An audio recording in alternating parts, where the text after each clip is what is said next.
জীবনটা মনে হয় স্রোতের নদীর মতো।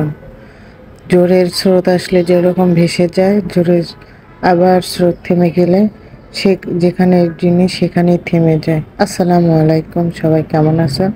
আলহামদুলিল্লাহ ভালো আছেন, আমরাও ভালো আছি।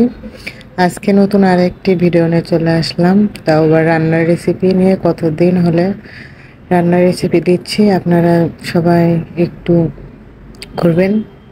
জানি না কে কি বলবেন যে রোজ রোজ রান্না দেখাচ্ছি ভিডিও, শুধু রান্নার হাজিবাজি ভিডিও দেখাচ্ছি।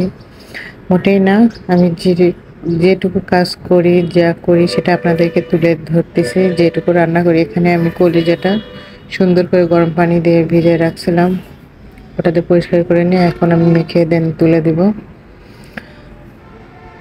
তো এখানে আমার সিনের মাংস আর কলিজা নিছি, এইগুলো সব কুরবানির, এইগুলো খাওয়া হয়নি এখনো। এই জন্য মনে করলাম সিনের মাংস আর কলিজাটা রান্না করে দিই। আর এর মধ্যে তানভীরকে নাস্তা খাওয়াবো। ওর রুটির সাথে ডিম ভাজিটা খুব পছন্দ করে, এই জন্য আমি এদিকে রান্নাও করতেছি। আর আমার দুপুরের জন্য রান্নাটা প্রসেস করে রাখতেছি, যাতে আমি তাড়াতাড়ি রান্নাটা কমপ্লিট করতে পারি।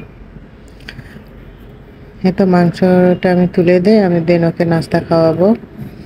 এখানে আগের কিছু মাংস ছিল, ওটা ভুনা, সেটা নিয়েছি ভাজি। আর রুটি আর ডিম, সেমাই, বগুড়ার লাচ্চা সেমাই আছে, এটা আমরা রান্না করছি। এটা আমার হাজব্যান্ড অনেক পছন্দ করে, আপনাদের ভাইয়া তানবীরও পছন্দ করে। এসব কিছুতে ওকে এখন খাওয়াবো। ও খেতে খেতে অনেক গল্প করতেছিল, অনেক। ওর সঙ্গে একটু খুনসুটি নিয়ে আমাদের গল্প, আড্ডা, আর একটু নাস্তা খাওয়ানো। ও বাইরে যাবে খেলতে, এই জন্য অনেক তাড়াহুড়ো করতেছে।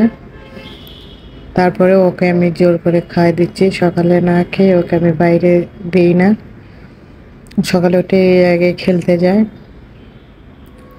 আর ওখানে পড়ে গেছে, তাই ও দেখাচ্ছে আমাকে যে একটু খাবার পড়ে গেছে মামনি। এই তো এইভাবে আমাদের দিনটা যাচ্ছে। আপনারা ভাববেন যে রেগুলার একই ভিডিও, একই রান্না। আমি যেটা করি ভাই, যেটা খাই আমি সেটাই দেখানোর চেষ্টা করি।